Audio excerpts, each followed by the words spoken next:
తెలంగాణలో బీజేపీ అత్యధిక పార్లమెంట్ స్థానాలను కైవసం చేసుకుంటుందని మల్కాజ్గిరి బీజేపీ అభ్యర్థి ఈటల రాజేందర్ అన్నారు. ఈ మేరకు సోమవారం షామీర్పేటలోని తన నివాసం వద్ద రాజేందర్ మీడియాతో మాట్లాడుతూ తెలంగాణలో బీజేపీ పార్టీ కార్యకర్తలు, నాయకులు, పార్టీని అభిమానించే లక్షల మంది అభిమానులు, అనేక సంఘాల నాయకులు నిరంతరంగా ఎర్రటి ఎండను సైతం లెక్క చేయకుండా ఓటు వేశారని, వసతులు ఏమున్నా లేకున్నా కష్టాలు వచ్చినా కూడా ఆ కష్టాలను ఓర్చి దేశవ్యాప్తంగా నరేంద్ర మోడీని మళ్లీ ప్రధాని చేయాలని నిర్ణయం తీసుకున్నారని, బీజేపీని గెలిపిస్తున్న తరుణంలో అందరికీ శుభాకాంక్షలు తెలిపారు. కష్టాలు వచ్చినా కూడా ఆ కష్టాలకు ఓర్చి దేశవ్యాప్తంగా నరేంద్ర మోడీ గారిని మళ్ళీ ప్రధానమంత్రి చేయాలన్నటువంటి స్లోగన్ అయితే ఉందో దాన్ని పుణికిపుచ్చుకున్న తెలంగాణ ప్రజానికం ఎక్కడికక్కడ అపార్ట్మెంట్లలో, గేటెడ్ కమ్యూనిటీలలో, బస్తీలలో, ఊళ్ళల్లో ఎక్కడికక్కడ వాళ్ళే పట్టుపట్టి జట్టుగట్టి ఇవాళ భారతీయ జనతా పార్టీని గెలిపిస్తున్న తరుణంలో మీ అందరికి కూడా శుభాకాంక్షలు తెలియజేస్తా ఉన్నాం.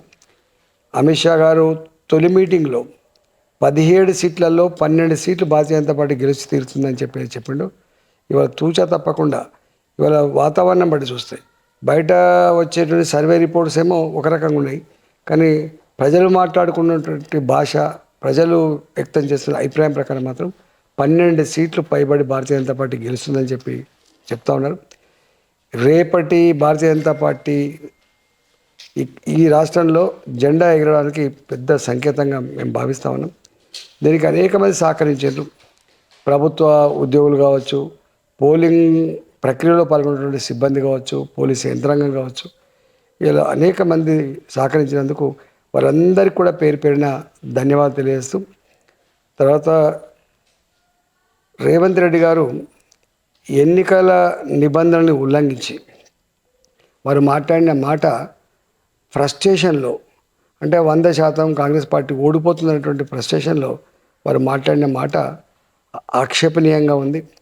నేను అంటున్నా 2014లో కాంగ్రెస్ పార్టీ, మోడీ గారు దేశానికి ప్రధానమంత్రి అయితే దేశం విచ్ఛిన్నమైందని ఏదైతే మాట్లాడినరో ఆ మూర్ఖపు వాదన తప్పని తేలిందో మళ్ళీ అదే అరిగిపోయిన రికార్డుని అదే పాడిందే పాడదా పాస్పర దాస్ అన్నట్టుగా మళ్ళీ 2024లో కూడా ఆ మాట మాట్లాడేటువంటిది ఆయన అజ్ఞానానికి నిదర్శనంగా భావిస్తూ ఉన్నాం. ఇట్లాంటి పిచ్చి మాటలు, ఇట్లాంటి అజ్ఞానపు కామెంట్స్ ఒక ముఖ్యమంత్రి హోదాలో ఉండి మాట్లాడేటువంటిది తగదిది. దానికి తప్పకుండా రాబోయే కాలంలో మూల్యం చెల్లించుకోక తప్పదు కాంగ్రెస్ పార్టీ అని చెప్పి, రేవంత్ రెడ్డి గారు కూడా మూల్యం చెల్లించుకోక తప్పదని చెప్పి హెచ్చరిస్తా ఉన్నాం. మరిన్ని అప్డేట్స్ కోసం మా ఛానల్ని సబ్స్క్రైబ్ చేయండి.